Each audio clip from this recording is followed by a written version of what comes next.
विश्व हिंदू परिषद के केंद्रीय संयुक्त महामंत्री जी एबीपी न्यूज के साथ है सुरेंद्र जैन जी। सर, आप जोधपुर बता रहे हैं, आज त्रिशूल दीक्षा थी, किस तरह से रहा कार्यक्रम आपका?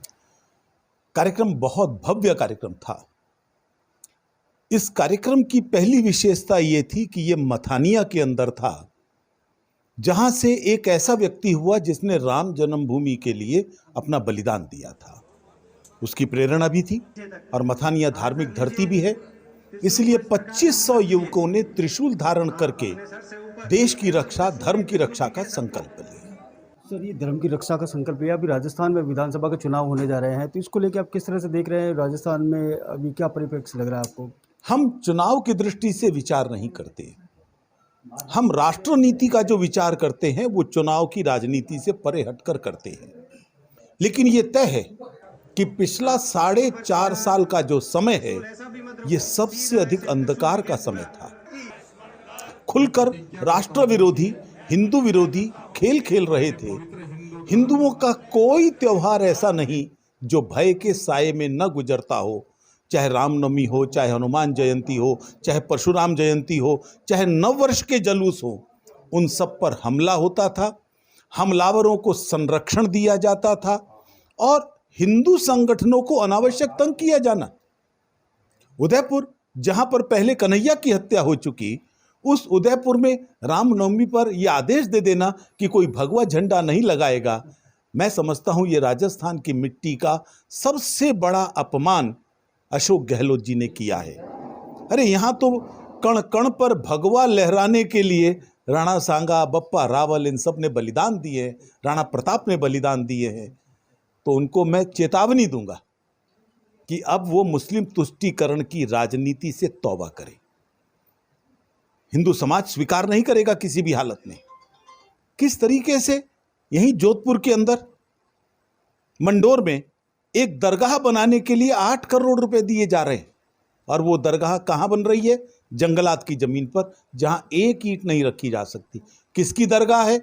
जिसने मंडोर के परमार राजा की हत्या की थी, उस अफगानिस्तानी लुटेरे की दरगाह है। उसके लिए 8 करोड़ दोगे? हमारे लीगल सेल ने फाइट की, उस पर स्टे लग गया। लेकिन जिस प्रकार से यहां वक्फ बोर्ड 6000 संपत्तियों पर कब्जा कर चुका है और वो बिना सरकारी संरक्षण के संभव नहीं है, तो मुझे लगता है कि तुष्टीकरण की नीति की एक सीमा रहनी चाहिए, और ये सीमा पार कर रहे हैं। लैंड जिहाद को लेकर आपने कही थी कुछ बात। ये लैंड जिहाद ही है, क्योंकि 6000 संपत्तियों पर कब्जा करना, जो सरकारी भी हैं और गैर सरकारी भी हैं, और उनके ऊपर कहीं मस्जिद बन रही है अवैध, कहीं अवैध मजार बन रही है। मुझे लगता है ये एक बहुत बड़ी चुनौती है, और हाई कोर्ट में एक केस में सरकार हार चुकी है। सरकार को आदेश मिला है कि वो जगह खाली कराइए, वो वक्फ बोर्ड की नहीं है, लेकिन तो भी सरकार खाली नहीं करा रही। हमारी लीगल टीम विचार कर रही है कि क्या हम उनके आका की तरह इनको भी कोर्ट में घसीटें। जी, अभी एक सबसे बड़ा मुद्दा बना हुआ उत्तर प्रदेश में अतीक मोहम्मद की जो हत्या हुई है, तो उसको लेकर कई सारे सवाल खड़े किए जा रहे हैं, तो उसको लेकर आप किस तरह से देख रहे हैं? हत्या किसी की भी हो, दुर्भाग्यपूर्ण होती है। मुझे लगता है मोदी जी, योगी जी उसकी जांच जरूर कराएंगे। दूध का दूध, पानी का पानी हो जाएगा। हत्या नहीं होती तो उसके लिंक्स सामने आ रहे थे, आईएसआई से उसके लिंक एस्टेब्लिश हो चुके थे, दाऊद से वो हथियार लेता था, उसके राजनीतिक संबंध कहाँ कहाँ हैं वो सामने आने बाकी थे। इसलिए उसकी हत्या जिसने भी की है, गुस्सा रहा होगा, लेकिन उसको उचित नहीं ठहराया जा सकता। जिस तरह से एक अतीक मोहम्मद के जो आपको उचित नहीं ठहराया जा सकता, उसके साथ ही उसको लेकर जो सवाल खड़े किए जा रहे हैं कि भाई पुलिस कम थी, ये इसको किस तरह से देख रहे हैं? क्योंकि कई लोग सपा और सब लोग आरोप लगा रहे हैं, ओवैसी भी बोल रहा है उस पर।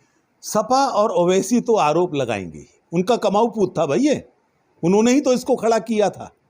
इसलिए इससे ही ध्यान में आता है कि वो लोग शोर क्यों मचा रहे हैं। और मैं समझता हूं इन जैसे माफियाओं को तैयार अखिलेश और ओवैसी जैसे लोग ही तो करते हैं।